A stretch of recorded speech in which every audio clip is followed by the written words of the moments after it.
We are witnessing one of the most extraordinary financial events of the modern era. Silver just shattered through the $100 barrier for the first time in history, and I'm going to explain why this isn't just another commodity rally.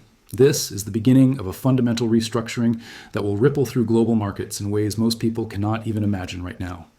The vast majority of investors, portfolio managers, and even financial institutions are completely unprepared for what's coming. And by the time they realize what's happening, it will be too late to position themselves advantageously. Let me walk you through exactly what's unfolding and why this matters more than almost anything else happening in financial markets today. Right now, as I'm speaking to you, silver is trading at over $102 per ounce. Just 1 year ago, in January 2025, that same ounce of silver cost just $30. Think about that for a moment. We're looking at a 240% increase in 12 months. This isn't normal market behavior. This isn't a typical bull market. This is a complete repricing of a critical asset that the world suddenly realized it cannot function without. The all-time high of $102.15 represents silver finally breaking free from a 45-year prison where it sat below its 1980 peak, while gold soared past its previous records back in 2008. But here's what you need to understand. This rally isn't being driven by speculation or retail investor mania like we saw with meme stocks or cryptocurrencies. This is being driven by three converging forces that are absolutely relentless and unstoppable. I call this the silver superstorm, and once you understand these three forces, you'll see why traditional investment strategies and portfolio allocations are about to be turned completely upside down. The first force is the structural supply deficit, and this is where things get really interesting from a market mechanics perspective. We are now in the fifth consecutive year of silver supply deficits. From 2021 through 2025, the cumulative deficit has reached almost 820 million ounces. That's nearly 1 billion ounces of silver that the market needed but couldn't get. And here's the critical part that most analysts completely miss. 71% of all mined silver comes as a byproduct from other metal mining operations. It comes from copper mines, lead mines, zinc mines, and gold mines. What this means is that even though silver prices have exploded to all-time highs, production cannot simply ramp up to meet demand because silver supply is actually constrained by the economics of completely different metals. It's like trying to produce more orange juice when you're primarily running an apple farm. The economics just don't work that way. Global silver mine production actually peaked back in 2016 at approximately 900 million ounces, and it's been declining ever since. In 2025, total production fell to an estimated 835 million ounces. So we have this perverse situation where despite record high prices, production is actually falling. This violates every basic principle of supply and demand that economists teach in undergraduate courses. In a normal commodity market, when prices triple, producers flood the market with new supply and prices eventually stabilize or decline. But that's not happening with silver because the supply response is fundamentally broken due to the byproduct nature of most silver mining. The second force driving this superstorm is the industrial demand revolution.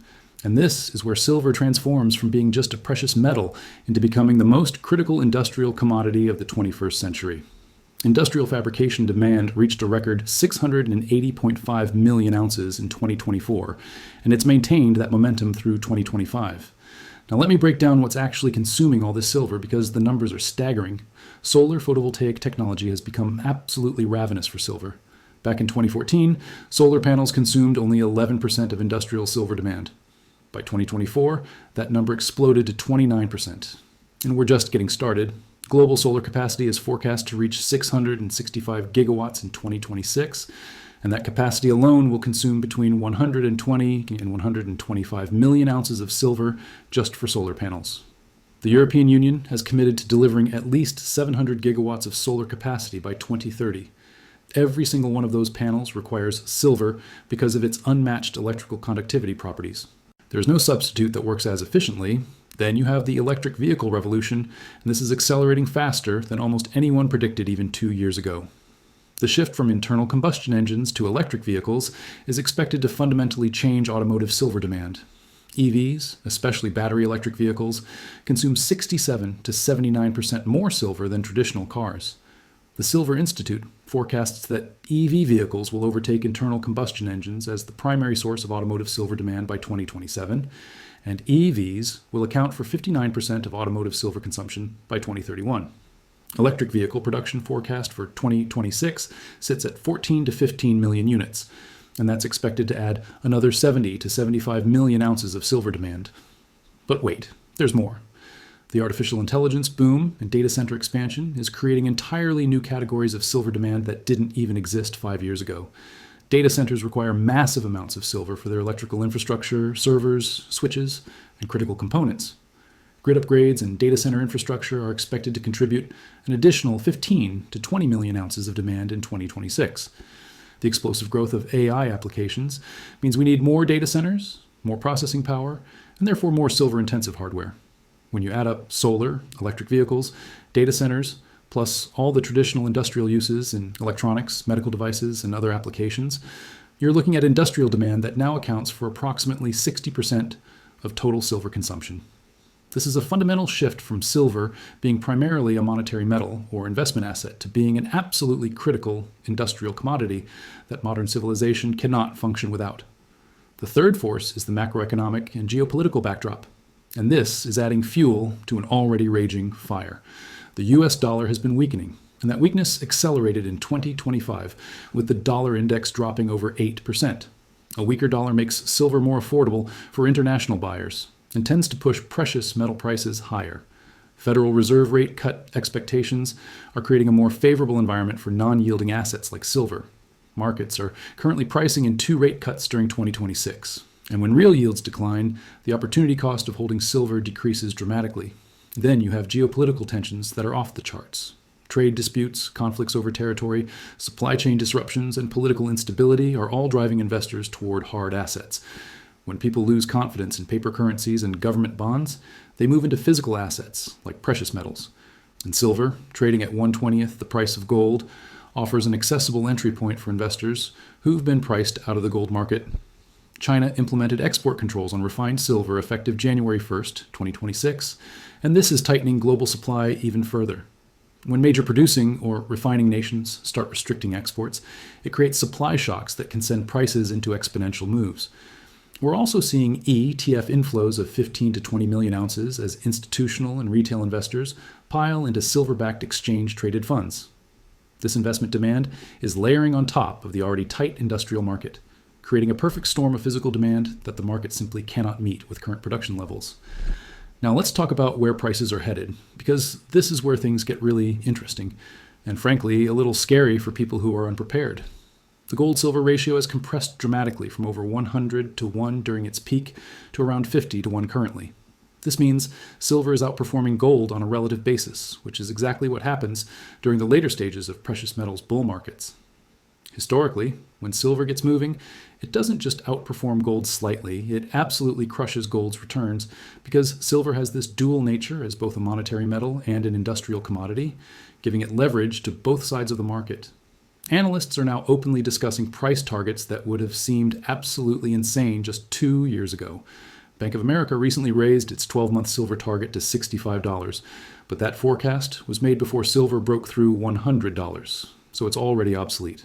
Some analysts are now eyeing targets of $120 by the end of 2026, with potential for $150 if the energy transition continues accelerating and supply deficits persist.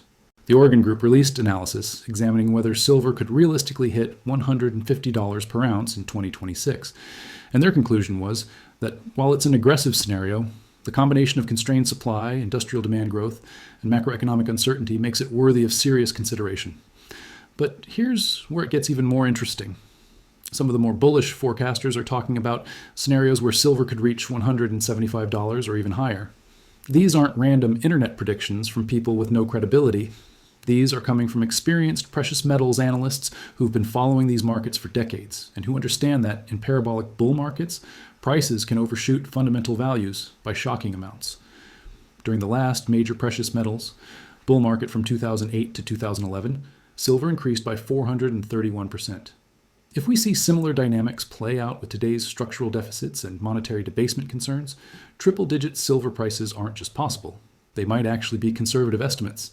The physical market is showing signs of severe stress that go beyond just price action. Lease rates for silver have spiked, which indicates that people who have physical silver are demanding much higher compensation to lend it out because they know it's scarce and they might not get it back. Delivery times from refiners and dealers have extended significantly, and premiums for physical silver bars and coins have increased dramatically.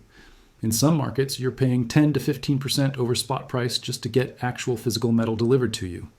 This tells you that paper silver markets and physical silver markets are starting to diverge, which is exactly what happens before major dislocations. Exchange inventories are being drawn down at unprecedented rates.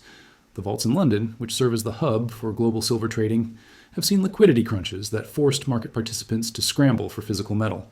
When the physical market tightens to this degree, it doesn't matter what the paper contracts say the price should be. The physical metal commands whatever premium is necessary to clear the market. Now let's talk about the risks and what could derail this scenario, because I want to give you a complete picture. If we see unexpected economic slowdowns that reduce industrial demand, particularly in solar and EV production, that could take some pressure off the market. If mining companies somehow manage to dramatically increase production despite the byproduct constraints, that would add supply. If technological breakthroughs allow manufacturers to reduce the amount of silver required in solar panels or other applications, that would reduce demand. And if central banks pivot back to rate hikes instead of cuts, that would strengthen the dollar and potentially reduce investment demand for precious metals. But here's the thing. Even if one or two of these risks materialize, the fundamental supply-demand imbalance is so severe that it's hard to see how it unwinds quickly. We've built a modern technological civilization that depends absolutely on silver for solar panels, electric vehicles, 5G networks, data centers, medical devices, and countless other applications. And we've done this while allowing silver mine production to decline and while running consecutive years of massive deficits. That's not a situation that resolves itself easily or quickly. The market is essentially telling us that silver was dramatically mispriced for the past decade. When an asset goes from $30 to over $100 in 1 year, that's not normal volatility.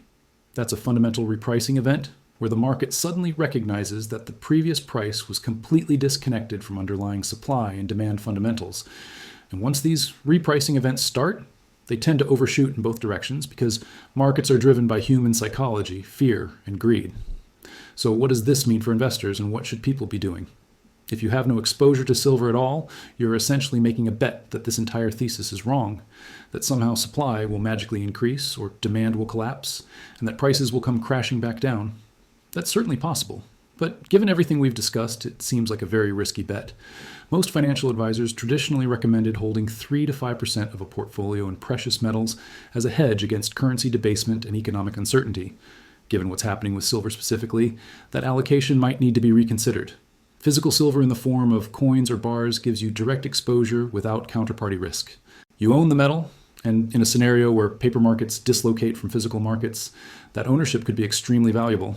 Silver mining stocks offer leveraged exposure because when the silver price goes up, mining company profits can increase exponentially since their costs are relatively fixed. However, mining stocks also come with company-specific risks like operational problems, management issues, and jurisdiction risks. Exchange-traded funds that hold physical silver offer a middle ground with liquidity and ease of trading, though you're dependent on the fund actually having the physical metal they claim to hold. The key point is that this is not financial advice, and everyone needs to do their own research and make decisions based on their own risk tolerance and financial situation. But what I am telling you is that we are watching a historic market event unfold in real time. The combination of multi-year structural supply deficits, explosive industrial demand from the energy transition and technological revolution, and macroeconomic conditions favoring hard assets is creating a situation that we may only see once in a generation. Most people are completely unprepared for this. They're still thinking about stocks and bonds and maybe a little bit of gold if they're sophisticated. They have no idea that silver is quietly becoming one of the most critical commodities on the planet, or that we're running massive deficits that cannot be easily resolved. By the time the mainstream financial media fully catches on to this story, and by the time traditional investors start moving capital into silver, we could be looking at prices that make today's $100 level look cheap in retrospect. This is the kind of opportunity that comes along rarely, but it also comes with risks and volatility that can be extremely uncomfortable. The question is whether you're going to recognize what's happening and position yourself accordingly, or whether you're going to be one of the unprepared masses watching from the sidelines as this historic repricing event continues to unfold.